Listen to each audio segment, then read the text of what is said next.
బంగాళాఖాతంలో ఏర్పడిన మొంథా తుఫాను ఏపీ వైపు దూసుకొస్తోంది. రేపు సాయంత్రం లేదా రాత్రికి మచిలీపట్నం, కళింగపట్నం మధ్య కాకినాడ వద్ద ఇది తీరం దాటుతుందని ఐఎండీ తెలిపింది. తుఫాను తీరం దాటే సమయంలో గంటకు 90 నుంచి 100 కిలోమీటర్లు, అప్పుడప్పుడు 110 కిలోమీటర్ల వేగంతో గాలులు వీస్తాయి. భారీ నుంచి అతి భారీగా అక్కడక్కడ కుంభవృష్టి వర్షాలు కురిసే అవకాశం ఉండడంతో ఇవాల్టి నుంచి పలు జిల్లాలకు ఐఎండీ రెడ్ అలర్ట్ ప్రకటించింది.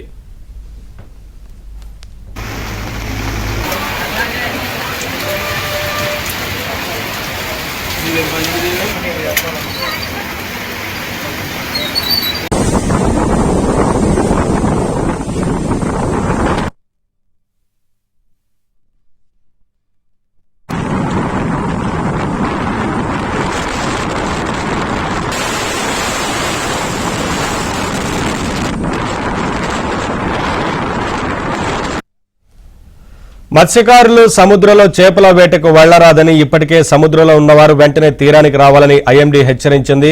కోస్తాలో విశాఖపట్నం నుంచి కృష్ణపట్నం వరకు అన్ని ఓడరేవుల్లో 1వ నంబర్ ప్రమాద హెచ్చరికను ఎగురవేశారు.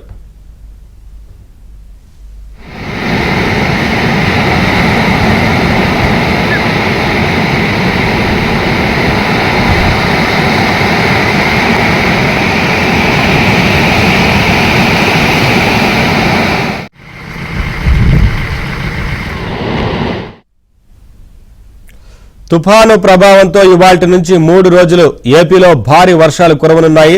ఇవాళ కాకినాడ, అంబేద్కర్ కోనసీమ, పశ్చిమ గోదావరి, కృష్ణా, బాపట్ల, ప్రకాశం, నెల్లూరు జిల్లాల్లో కుంభవృష్టిగా, కోస్తాలోని మిగిలిన జిల్లాలో, రాయలసీమలోని తిరుపతి, చిత్తూరు, కడప, అన్నమయ్య, నంద్యాల జిల్లాల్లో భారీ నుంచి అతి భారీ, మిగిలిన జిల్లాల్లో అక్కడక్కడ భారీ వర్షాలు కురుస్తాయని ఐఎండీ తెలిపింది.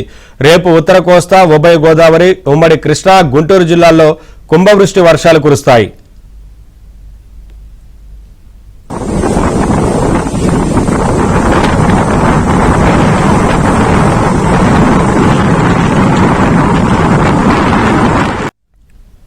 అటు తుఫాను నేపథ్యంలో ఏపీ ప్రభుత్వం అప్రమత్తమైంది. కాసేపట్లో అధికారులతో AP CM Chandrababu video conference నిర్వహించనున్నారు. అన్ని విధాలుగా ఎదుర్కొనేందుకు సిద్ధమైంది ప్రభుత్వం. మొంథా తుఫాను నేపథ్యంలో సహాయక చర్యల పర్యవేక్షణ కోసం వివిధ జిల్లాలకు ప్రత్యేక అధికారులను ప్రభుత్వం నియమించింది.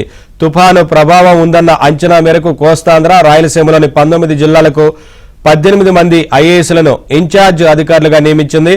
సహాయక చర్యల కోసం తీర ప్రాంత జిల్లా కేంద్రాల్లో 9 ఎస్డీఆర్ఎఫ్ అలాగే 7 ఎన్డీఆర్ఎఫ్ బృందాలు సిద్ధంగా ఉన్నాయని పేర్కొంది.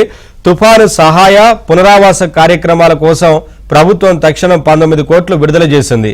ఈ నిధులను జిల్లా కలెక్టర్లు డ్రా చేసుకునేందుకు అనుమతి ఇచ్చింది.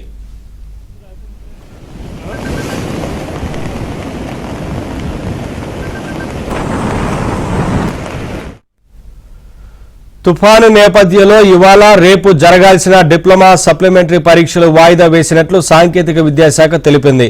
మొంథా తుఫాను ప్రభావం తీవ్రంగా ఉంటుందన్న హెచ్చరికల నేపథ్యంలో రాష్ట్రంలోని అనేక జిల్లాల్లో విద్యా సంస్థలకు సెలవులు ప్రకటించారు.